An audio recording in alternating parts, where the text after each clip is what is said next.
사망에서 생명으로라고 하는 제목을 가지고 하나님의 말씀을 전해드리고자 합니다. 저는 오늘 이런 질문을 하나 해드리고 싶습니다. 사랑하시는 여러분들은 인생에 대해서 진지하게 생각해 보셨습니까? 라고 하는 질문입니다. 또는 인생이란 무엇이라고 생각을 하십니까? 라고 하는 질문입니다. 아마 모르긴 해도 많은 사람들은 인생에 대해서 나름대로 정의를 내리시는 그런 분들도 계시리라라는 생각을 해봅니다. 유명한 가수인 최희준 씨가 이렇게 노래를 한 바가 있습니다. 물론 고인이 되셨습니다만은 그분께서 부른 노래는 인생은 나그네 길입니다.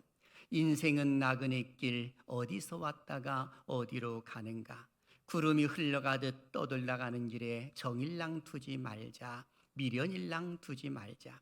인생은 나그네 길, 구름이 흘러가듯 정처 없이 흘러서 간다라고 이렇게 노래를 했습니다. 그러다 보니까 이 노래의 가사를 가만히 음미를 보게 되면은 인생의 허물을 노래하고 있는 것 같은 그런 모습을 느끼게 됩니다. 사실 인생은 태어나는 순간부터 많은 아픔과 고통을 당하고 그리고 죽음이라고 하는 것으로 인생의 종지부를 찍는 것입니다. 그런데 죽는 것은 누구에게나 다 오는 것입니다만은 어느 한 간호사의 이야기를 저는 지금도 기억을 합니다. 그 간호사님은 호스피스 병동에 근무하시는 분인데 임종하시는 분들을 많이 접한다라고 합니다. 그런데 사람들이 임종을 할 때에 후회를 많이 하더라는 겁니다. 보편적으로 후회를 하는 것 중에 하나는 좀 더 베풀지 못한 것에 대한 후회, 좀 더 많은 사람들에게 사랑을 베풀었으면, 그리고 내가 갖고 있는 것을 베풀었으면 하면서 후회를 하더라는 겁니다. 그리고 좀 더 행복하게 살 수 있었는데 행복하게 살지 못한 것에 대한 후회를 하더라는 것입니다. 그리고 옆에 있는 사람들을 향하여 사랑한다라고 말을 해야 함에도 불구하고 그 말을 해주지 못한 것이 후회스럽다라고 이렇게 이야기를 한 바가 있습니다. 그러니 많은 사람들은 임종할 때에 후회하는 모습들이 있더라는 것입니다. 여기서 우리는 이런 질문을 하나 하게 됩니다. 왜 인생에게는 죽음이 왔을까라고 하는 겁니다. 그 죽음이 온 것을 성경에서는 잘 기록을 해놓고 있습니다. 일찍이 하나님께서 천지를 창조하시고 에덴 동산을 창설하시고 난 이후에 아담과 하와를 그곳에서 살도록 이끌어 주셨습니다. 동산에 있는 각종 나무의 과실을 먹게 하셨습니다마는 선악과를 알게 하는 나무는 먹지 말아라. 이유는 하나님의 주권을 상징하기 때문에 그러한 것입니다. 그러다 보니 하나님과 늘 동행을 하며 교제를 하면서 잘 지냈는데 어느 순간 사단이 그만 이 꿰매에 빠져가지고 아담과 하와가 선악과를 따먹고 만 것입니다. 결국에는 그것으로 인하여서 에덴 동산에서 추방을 당하게 되었고 추방당한 인생들은 3대 고통에 빠지게 되었더라라고 하는 겁니다. 그 첫 번째 고통은 하나님과 교제를 해야 되는데 하나님과 영적인 단절이 이루어진 것이 첫 번째 고통이요. 두 번째 고통은 여자들은 해산의 고통이요. 남자들은 땀 흘림으로 인하여서 그 소산을 먹게 되는 고통이다라고 하는 겁니다. 그러다 보니 살아가면서 고통이 없는 사람이 아무도 없음을 이야기를 할 수가 있는 겁니다. 그리고 3대 고통 중에 세 번째는 죽음이라고 하는 것입니다. 죽음도 역시 고통 속에서 사람들은 죽게 되어 있더라라고 하는 것입니다. 그래서 한 번은 누구나가 다 죽는 것이겁니다. 그러니까 히브리서 9장 27절은 이렇게 강조를 합니다. 한 번 죽는 것은 사람에게 정해진 것이요 그 후에는 심판이 있으리니 라고 기록하고 있습니다. 한 번 죽는 것은 사람에게 정해졌다고 하는 것은 모든 사람은 죽는다는 것입니다. 이것은 운명이다 라고 말할 수가 있는 겁니다. 그런데 중요한 것은 그 후에 심판이 있음을 알려주고 있습니다.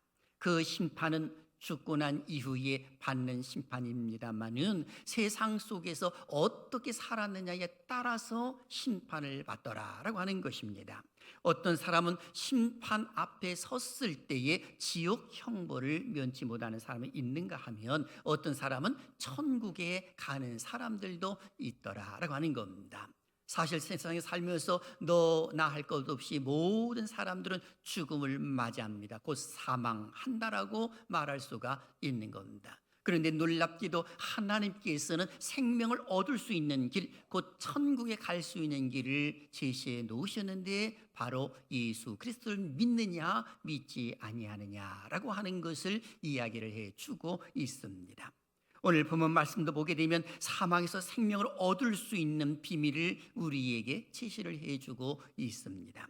24절 하반절을 보면 성경은 이렇게 기록을 합니다. 사망에서 생명으로 옮겼느니라. 이 말씀을 원어대로 표현해 보게 되면 도리어 사망에서 떨어져 나와 생명 안으로 옮겨갔다라고 하는 표현이 됩니다. 그렇게 옮겨졌느니라 라고 하는 말은 완료 시제인데 동작이 완료된 상태가 현재까지 지속되고 있더라라고 하는 것입니다. 다시 말하게 되면 구속주이신 그 예수 그리스도께서는 예수님을 믿는 믿음의 사람들은 옛적에 믿는 사람이나 지금 믿는 사람이나 이것이 계속되어 있다는 그 사실을 사망에서 생명으로 옮겼느니라 라고 이렇게 말씀해 주고 있는 것입니다.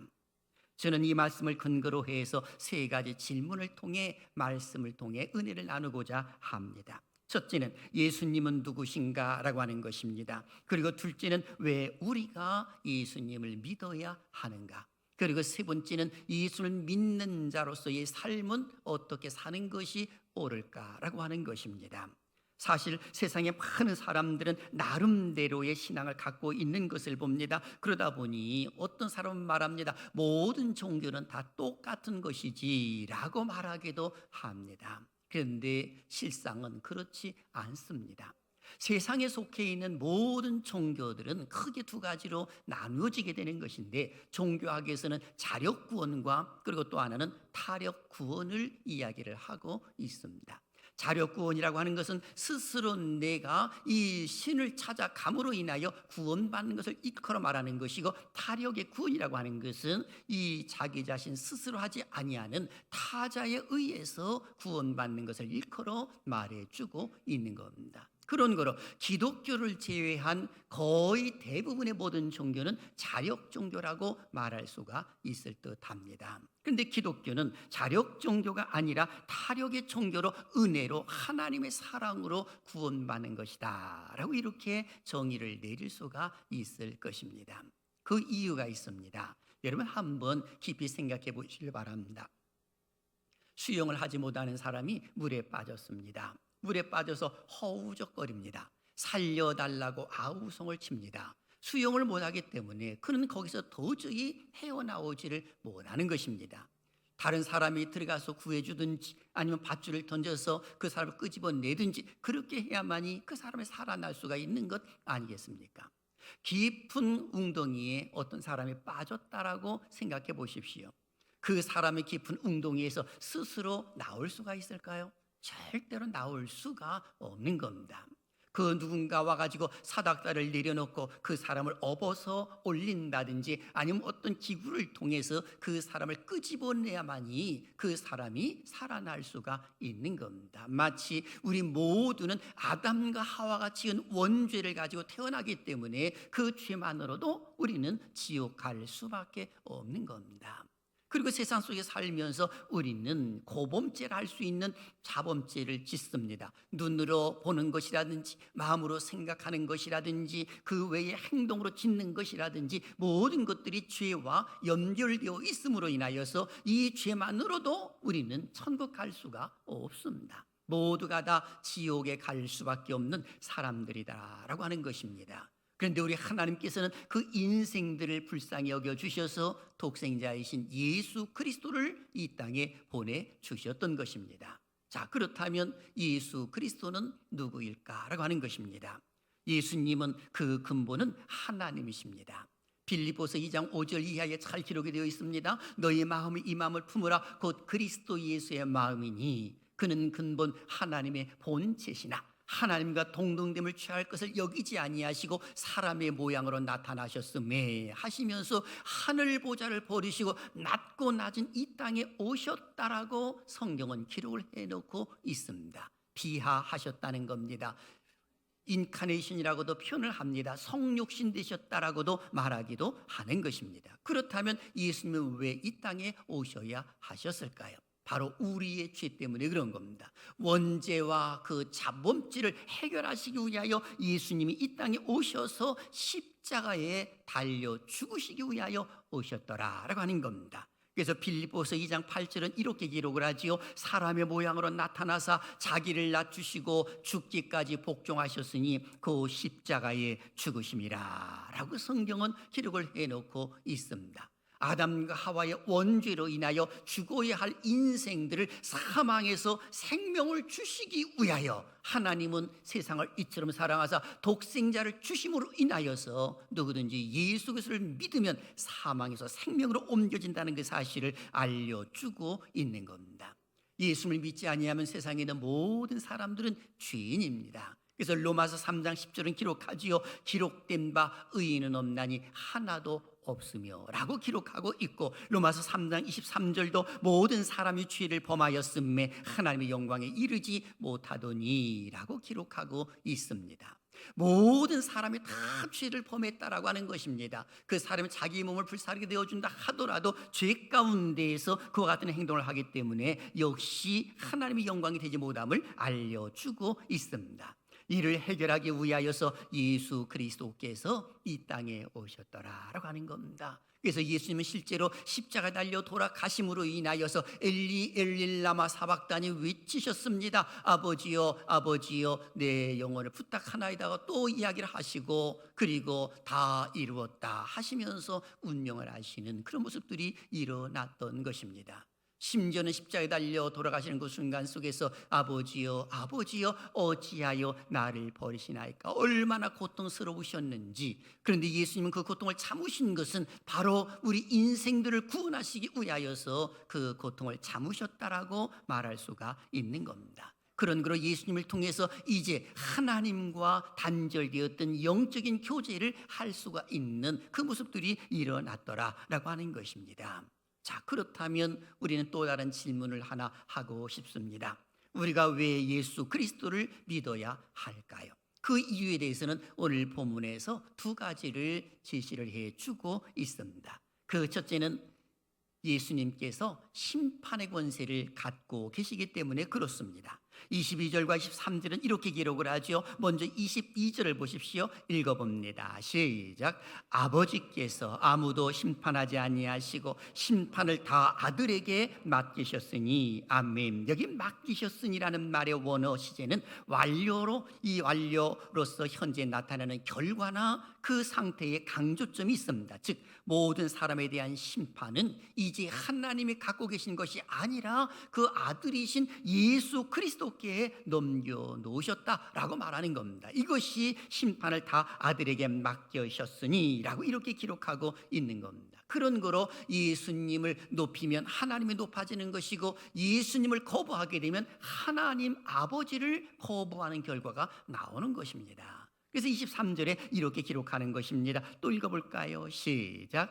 이는 모든 사람으로 아버지를 공경하는 것 같이 아들을 공경하게 하려 하심이라. 아들을 공경하지 아니하는 자는 그를 보내신 아버지도 공경하지 아니하느니라. 아멘. 즉 아버지 하나님과 아들이 함께 영광을 받으실 것임을 알려주고 있는 겁니다. 만일에 누구든지 아버지와 아들을 다르게 평가한다면 그것은 잘못된 믿음이요 잘못된 사상이라고 말할 수가 있을 것입니다. 물론 유대 지도자들은 이 그야말로 예수 그리스도를 메시아로 인정하지 않으려고 하는 그런 모습 가운데 예수님을 십자가에 내모는 그런 모습이 일어났습니다만은, 그렇다고 해서 하나님의 법은 바뀌지를 않습니다. 세상의 법은 항상 다수결의 원칙에 의해서 국민들이 원하지 아니하면 바뀔 수 있는 것이 세상의 법입니다마는, 그러나 하나님의 법, 하나님의 원칙은 아무리 그렇다 하더라도 바뀌지를 않습니다.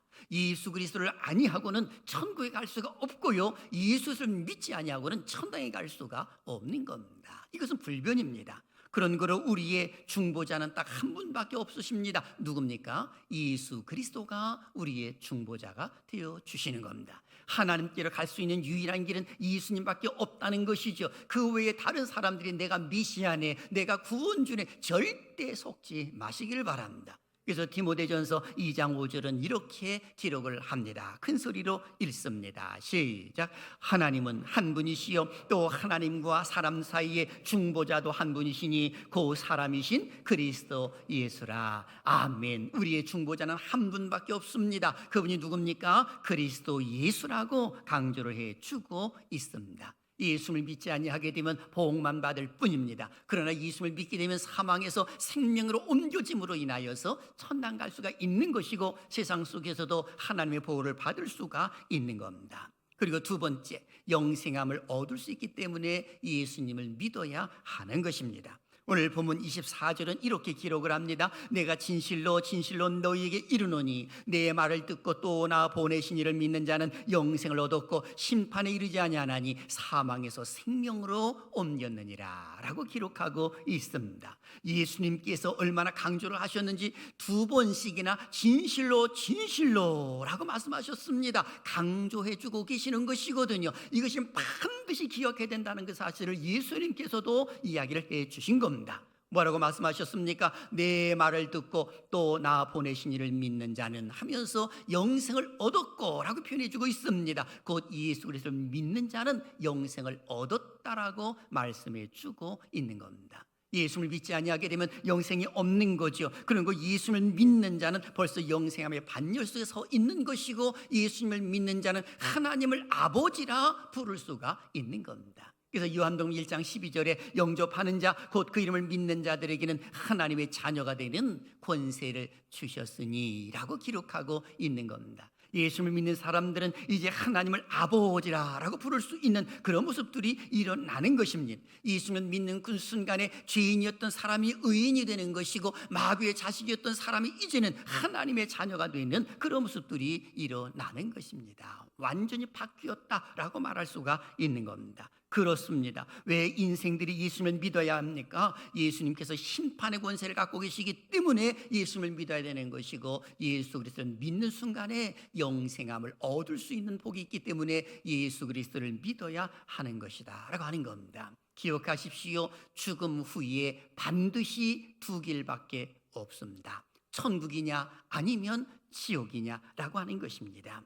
기회는 세상에 있을 때 기회가 있는 것이지 죽고 난 이후의 기회는 더 이상에 없습니다.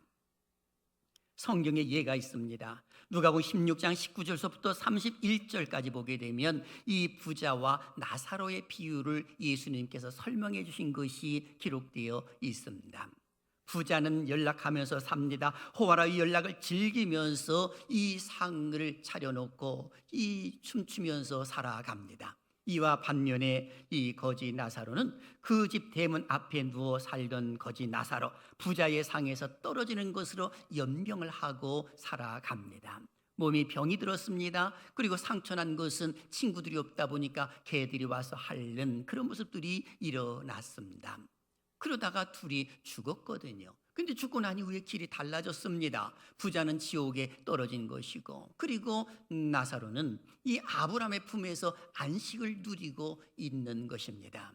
그런데 지옥 형벌이 얼마나 뜨겁고 무서운지 그 불꽃 때문에 그 부자가 너무너무 괴로워하는 모습이 성경 속에 기록이 되어 있습니다. 누가복음 16장 24절을 보십시오. 아버지 아브라함이여 나를 긍휼히 여기사 나사로를 보내어 그 손가락 끝에 물을 찍어 내 혀를 서늘하게 하소서. 내가 이 불꽃 가운데서 괴로워하나이다 하면서 그 부자가 너무너무 괴로워가지고 너무 뜨거워가지고 견딜 수 없어서 아브라함을 보내서 물 한 방울이라도 찍어달라고 이렇게 이야기를 하는 것입니다. 그때에 하나님 말씀하십니다. 나사로가 거기 갈 수도 없고 너도 이리 올 수가 없느니라. 큰 구렁텅이가 있어서 오고 갈 수가 없다라고 말합니다. 그랬더니 그 부자가 말합니다. 세상에 내 형제 5명이 있는데 나사로를 보내서 그들이 여기 오지 않게 하옵소서라고 이렇게 요청을 합니다. 그랬더니 하나님 말씀하시죠. 나사로도 갈 수가 없다는 것입니다. 이 짐이 끝났다는 것이죠. 그런데 세상에는 모세와 그리고 선지자들이 있음으로 인하여 그들의 말을 들을지니라 라고 이렇게 말해주고 있습니다. 바로 오늘 초대받으신 분들은 너무나도 큰 복을 받은 사람들이다 라는 그런 생각을 해보게 됩니다. 왜 그렇습니까? 천국의 문이 열렸기 때문에 그런 것이거든요. 그런 거로 살아있을 때 기회가 있는 것이지 죽고 난 이후에는 부자와 거진 나사로의 비유를 통해서 예수님은 다시금 기회가 없다는 그 사실을 우리에게 알려주신 바가 있습니다. 세상 속에서 내가 어떤 선한 일을 많이 했기 때문에, 고행을 많이 했기 때문에, 그리고 내 몸을 내어주고 내 전 재산을 많은 사람들에게 나눠줬다 하더라도 구원을 받을 수가 없는 이유는 예수 그리스도를 믿지 않기 때문에 그런 것입니다. 이러한 예가 있습니다. 불교계의 큰 스님이신 성철 스님의 이야기를 아마 많은 분들은 아실 것입니다. 성철 스님은 결혼 후에 처자식을 버리고 10년 동안 부모도 아무도 안 만났다고 이야기합니다. 16년 동안은 솔잎과 쌀가루만 먹고 살았다고 합니다. 8년 동안 눕지 않고 앉아서 잠을 잤다라고 말합니다. 나름대로의 구원을 위해서 수양을 쌓은 것이죠. 열심히 노력을 한 겁니다. 그럼에도 불구하고 그가 마지막 임종할 때, 죽을 때 그의 고백은 다른 고백이 아니라 이렇게 말을 하고 죽었습니다. 나는 죄가 하늘에 가득 차서 수미산보다 높아서 산채로 지옥에 떨어질 것이다 라고 하면서 임종을 했습니다. 이런 무엇을 의미할까요? 이러미로 보건대 죄는 돈이나 공적을 쌓는다고 해서, 또는 공로나 선행을 쌓았다라고 해서 구원이 아니라는 것입니다. 그럼 구원은 어떻게 얻느냐? 예수 그리스도의 그 보혈의 피밖에 없는 것입니다. 그 예수만 믿으면 구원이요, 믿지 아니하면 지옥 형벌을 면할 수가 없는 겁니다. 분명한 사실은 우리 모두가 다 죽음으로 끝나는 것이 아니라는 것입니다. 그리고 예수님 재림하시게 되면 잠자는 자들이 하나님의 음성을 들을 때가 있음으로 인하여 그들도 다 살아날 것이고, 우리 살아있는 자들도 호련히 변화되어서 공중 혼인잔치에 참여하게 될 것이다 라고 하는 겁니다. 그래서 예수님 말씀하시죠. 요한복음 5장 29절을 보십시오. 같이 읽어볼까요? 시작. 선한 일을 행한 자는 생명의 부활로, 악한 일을 행한 자는 심판의 부활로 나오리라. 아멘. 여기 보니까 선한 일을 행한 자는 생명의 부활이요, 악한 일을 행한 자는 심판의 부활이라고 표현해 주고 있습니다. 모든 사람들이 살아날 것임을 알려주고 있습니다. 그렇다면 선한 일을 행한 자는 생명의 부활인데, 선한 일이란 대체 뭘 일컬어 말하는 것일까요? 여러분, 선한 분은 한 분밖에 없습니다. 하나님이 선한 분이거든요. 그런 거로 선한 일을 하게 되면 하나님의 일을 일컬어 말해주고 있는 겁니다. 그런 거로 하나님의 일을 행하는 자는 생명의 부활로, 하나님의 일을 행하지 아니하는 자는 심판의 부활로 나온다라고 해석이 가능한 것입니다. 그렇다면 하나님의 일이란 대체 뭘 일컬어 말하는 것일까요? 요한복음 6장 29절에 기록하지요. 예수께서 대답하여 이르시되 하나님께서 보내신 이를 믿는 것이 하나님의 일이니라 하시니. 하나님께서 보내신 이가 누굴까요? 예수 그리스도를 일컬어 말해주고 있는 겁니다. 예수를 믿는 그 자체가 하나님의 일이라고 말씀해주고 있는 겁니다. 그런 거로 하나님을 기쁘시게 해드릴 수 있는 일은 예수 그리스도를 믿는 믿음을 가지고 하나님께 나갔을 때, 그리고 하나님께 나감으로 인하여 상 받을 것을 생각할 때 하나님 그걸 기뻐하시는 겁니다. 그래서 히브리서 11장 6절은 이렇게 기록을 하죠. 믿음이 없이는 하나님을 기쁘시게 하지 못하나니 하나님께 나가는 자는 반드시 그가 계신 것과 또한 그가 자기를 찾는 자들에게 상 주시는 힘을 믿어야 할지니라 라고 기록하고 있는 것입니다. 그런 거로 저는 사랑하신 여러분들이 이렇게 외치기를 바랍니다. 예수님을 믿어 생명의 삶을 살자라고 말입니다. 우리 한번 외쳐볼까요? 시작. 예수님을 믿어 생명의 삶을 살자. 아멘. 다시 한번 시작. 예수님을 믿어 생명의 삶을 살자. 아멘. 그렇습니다. 사랑하신 여러분, 오늘 우리에게 당면한 문제가 있다면 과연 그것이 무엇입니까? 세상 속의 삶을 살면서 나를 힘들게 하는 것이 있다면 과연 그것이 무엇입니까? 그 문제를 해결하기 위하여서 어떠한 노력을 해 보셨습니까? 이제는 내가 노력할 것이 아니라 하나님을 의지하면서 하나님 앞에 한번 맡겨보시기를 바랍니다. 예수님이 초청하십니다. 어떻게 초청을 하실까요? 마태복음 11장 28절에 수고하고 무거운 짐진 자들아 다 내게로 오라 내가 너희를 쉬게 하리라, 이렇게 말씀하고 계십니다. 세상에 수고하고 무거운 짐을 지지 아니한 사람들이 과연 몇 명이나 되겠습니까? 모든 사람들은 이 짐을 다 지고 있는 것입니다. 죄의 짐과 율법의 짐을 지고 있고, 그리고 수고는 아침에 일찍 일어나서 밤 늦게까지 무거운 짐을 져가면서 일을 하고 있는 사람들이 우리네 모습 아니겠습니까? 그런 거로 우리는 주님이 초청하실 때에 아멘 하고 순종하는 것이 옳은 겁니다. 세상에서 초청장이 있지 않습니까? 저도 목회를 하다 보니까 이곳저곳에서 이 기관장님들이라든지 아니면 그 외에 다른 어떤 분들이 초청장을 보내옵니다. 그 초청장은 아무에게나 보내는 게 아니거든요. 특별히 아는 사람, 지인들에게 보내는 것이 초청장입니다. 그런데 우리 하나님께서는 아무에게나 그걸 보내는 것이 아니라 모든 사람에게, 모든 사람을 초청하고 있는 겁니다. 그래서 무거운 짐진 자들아 다 내게로 오라라고 해서 모든 인생들을 초청하고 계시더라라고 하는 겁니다. 병든 자나 건강한 자나 가난한 자나 부자나 아픈 자라 하더라도, 누구라 하더라도, 많이 배운 자나 못 배운 자라 하더라도 주님께서는 초청하고 계시고 있는 겁니다. 그래서 그들에게 쉼을 주시겠다라고 이렇게 말씀하고 있는 겁니다. 바라기는 이 말씀을 듣고 있는 살아계신 여러분들 모두가 다 예수님의 초청에 응답하는 역사가 있기를 주님의 이름으로 축원합니다.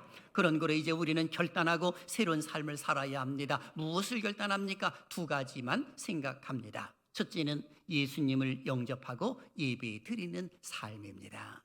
예수님은 나의 구세주인 것을 알고 예수님을 영접하는 것입니다. 그리고 예배 드리는 삶이죠. 왜 예배를 드려야 됩니까? 하나님 그를 기뻐하시기 때문에 그런 겁니다. 그러기 위해서는 교회 출석도 해야 되는 것이죠. 왜요? 교회에서는 하나님 앞에 예배 드리는 모습에 착을 나고 있고, 그리고 또 도고 기도를 해줌으로 인하여서 함께 하나님이 주시는 그 복을 누릴 수 있는 은혜가 있기 때문에 그런 것입니다. 한번 따라 하실래요? 예수님을 영접하고 예배 드리는 삶을 살자. 시작. 예수님을 영접하고 예배 드리는 삶을 살자. 아멘. 예배는 하나님께 드리는 겁니다. 하나님 그 자체를 기뻐하시는 것이죠. 그리고 교회에서는 하나님의 말씀을 배우기 때문에 교회를 게을리 출석하는 것은 옳지 않습니다. 그리고 두 번째는 사랑하며 사는 삶입니다. 이것은 구원받은 자가 마땅히 해야 할 일들 가운데 하나입니다. 위로는 하나님을 사랑해야 합니다. 그리고 옆으로는 나의 곁에 있는 분들을 마음껏 사랑하는 것이죠. 예수님이 하신 말씀 기억하십니까? 마태복음 22장 39절에 내 이웃을 내 자신같이 사랑하라. 예수님은 그렇게 말씀을 하셨습니다. 그런 거로 나의 이웃이라고 말했을 때는 나뿐만이 아니라 나를 사랑하는 것은 마땅한 것입니다만은 내 옆에 있는 남편이나 내 옆에 있는 아내나 그리고 어버이나 그리고 자식이나 그리고 이웃을 향하여서도 그 사랑을 공급하며 사는 것이 옳다라고 하는 것입니다. 더욱이 강조해드리고 싶은 것은 교회 안에 어르신이나 아니면 가정에서도 어버이를 잘 봉양해드리는 것은 우리 기독교인이 마땅히 해야 할 일 가운데 하나라고 말할 수가 있는 것입니다. 나이가 드셨다고 해서 멸시하거나 무시하는 것은 옳지 못하는 것입니다. 그리고 나이가 드셨다고 해서 나는 이제는 이 폐인이구나 이렇게 생각해서도 안 된다라고 하는 겁니다. 왜 그렇습니까? 욥기서에 보게 되면 나이 드신 분들 향하여 이렇게 기록을 합니다. 욥기 12장 12절 같이 읽습니다. 시작.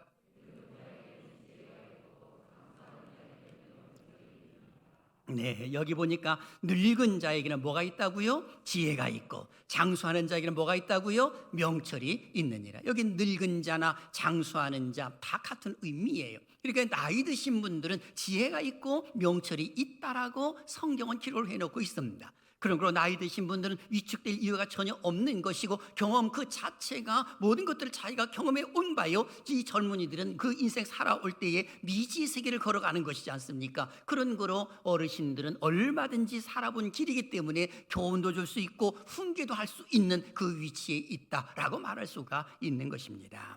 이러한 예가 있습니다. 고구려 때 이 박정승이라는 사람이 있었습니다. 근데 고구려에서는 유명한 제도가 하나가 있었습니다. 고려장이라고 하는 제도입니다.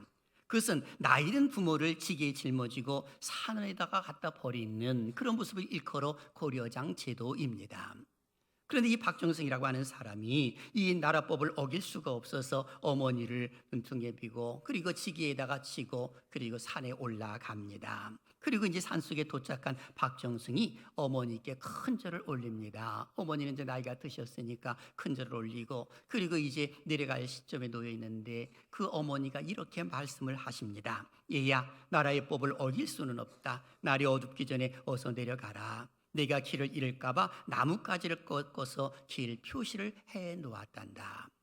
그런데 이 박정승이 어머니의 그 말씀을 듣고 눈물을 흘리고 그리고 도저히 어머니를 그 산속에다가 버리고 올 수가 없어서 다시금 어머니를 얻고 집으로 왔습니다. 그리고 남모르게 봉양을 하기 시작을 합니다. 그 무렵 당나라 사신이 말 2마리를 끌고 고구려를 찾아옵니다. 핑계를 대는 거죠. 침략을 하려고 그리고 이치는 그 빌미를 제공하려고 모습입니다.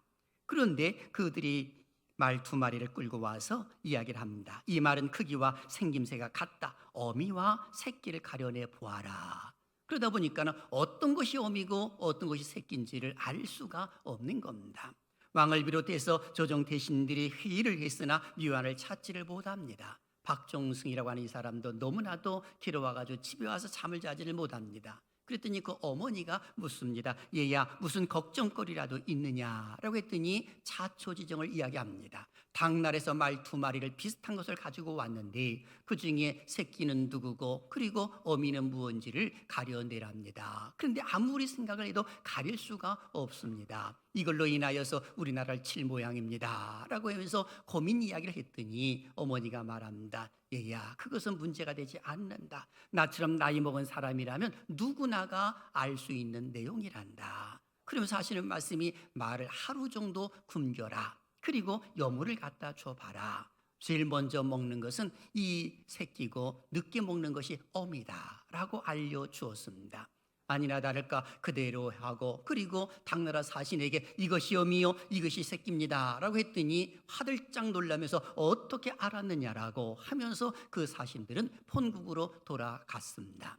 그리고 왕에게 가서 어머니의 이야기를 했습니다. 사실은 고려장이기 때문에 갖다 버려야 되는데 어머니의 그 마음을 알고 제가 버릴 수가 없어서 이렇게 모시고 왔습니다. 왕이시여, 이번 기회에 고려장을 폐하는 것이 어떻습니까? 라고 해서 건의를 해가지고 고구려의 그 고려장이 사라졌다라고 하는 유명한 이야기가 있습니다. 바로 어르신들이 그와 같은 모습이다 라고 말할 수가 있는 겁니다. 성경 속에서 어르신 공경을 너무나도 많이 강조하시죠. 네 부모를 공경하라. 그리하면 내가 이 땅에서 잘되고 장수하리라. 여러분, 기독교가 이 불효의 종교라고요? 천만의 말씀입니다. 어머니 아버지를 불효하고 업신여기면 돌로 쳐 죽이라 라고 할 정도로 출애굽기에 강조를 해주고 부모 효를 얼마나 강조하는데요. 우리 기독교는 어르신 공경을 참으로 소중히 여긴다는 것을 결코 잊어서는 안 되는 겁니다. 그런 걸로 사랑하시는 여러분, 예수 그리스도를 영접하는 것을 게을리하지 말고 오늘 이 순간을 놓치지 않기를 주님의 이름으로 축원합니다. 그리고 내 옆에 있는 사람들을 마음껏 사랑하는 것입니다. 왜요? 기회가 항상 있는 것이 아닙니다. 사랑할 수 있는 사람이 내 옆에 있다가도 어느 한순간에 사라질 때가 오는 것입니다. 그때 후회하게 되면 너무 늦기 때문에 그런 것입니다. 사랑하시는 여러분, 이제 우리는 예수 그리스도를 믿는 믿음의 중심으로 살아가는 것이 옳습니다. 세상에 살아갈 때 근시안적인 안목을 갖는 것이 아니라 멀리 내려다보는 것이죠. 그리고 지금 이 순간만 바라보는 것이 아니라 내가 죽고 난 이후에 과연 나는 어디에 갈 것인가? 그리고 천국에 가서 하나님 주신 그 상급은 과연 어떻게 내 삶 속에서 받은 것을 거기서 또 펼쳐질 것인가 라고 생각하면서 사는 것이 옳다라고 하는 겁니다. 바라기는 오늘 이 말씀 듣고 있는 살아신 여러분들 모두가 다 예수 그리스도를 영접하고 임종하는 그 순간에 그 주님께서 나와 동행하시는 그 모습 가운데 천국에 입성하는 은혜가 있기를 주님의 이름으로 축원합니다.